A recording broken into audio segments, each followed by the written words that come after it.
So the first step to making a compromise is to determine everybody's needs. And we've gone over that before, but I'll just kind of review it real briefly. Is first you're going to have to use your questioning techniques, your deep listening techniques. So you're going to be asking deeper questions using the five whys, kind of empathy interview kind of stuff to get at what's going on with the two people involved. Or if it's you and someone else, you and that person.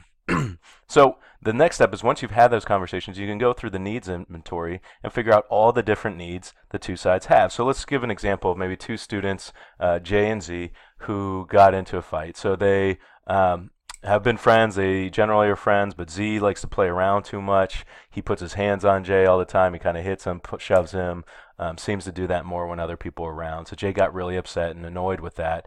They ended up fighting, and now they're having problems. So what are the things that they need? So, well, Jay, who's the person who was getting annoyed by having hands put on him, right? He probably needs first off safety, right? Physical safety, just like don't put your hands on me. Maybe he needs some space, physical space, right? Like don't get in my space.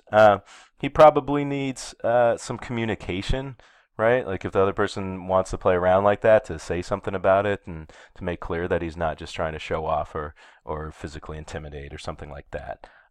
He probably needs trust, right? He wants to be able to trust his friend Z that he's not going to put hands on if they haven't talked about it or if they're not good with that.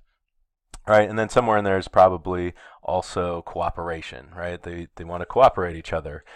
There's a lot of other things that maybe they need, but let's say those are the things. Maybe empathy too, because he needs to have Z understand where he's coming from, that he doesn't like it. So Z, on the other hand, he'll have different needs, or maybe some of the same, but he'll have some needs. So Z probably, maybe he just needs humor and joy. He likes to play around. He needs to be able to do that. He needs spontaneity. He needs to just kind of on the whim. He just gets kind of energy. He wants to get it out, and he kind of plays around. Maybe he needs movement and exercise, right? Again, he's got this energy. He's not trying to be a bully or anything. He's just playing around. But it's turning out to be too rough. He probably, in this, they got in a fight about it, so they probably need some communication, or maybe he didn't even know that Jay didn't like it.